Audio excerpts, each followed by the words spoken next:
We're introducing legislation to implement a national freeze on handgun ownership.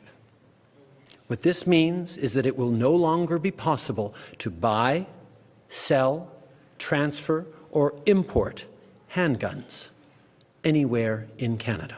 We need less gun violence.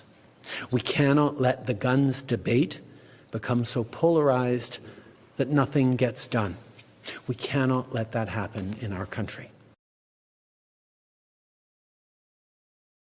Thanks for watching our YouTube channel. Follow today's top stories and breaking news by downloading the NBC News app.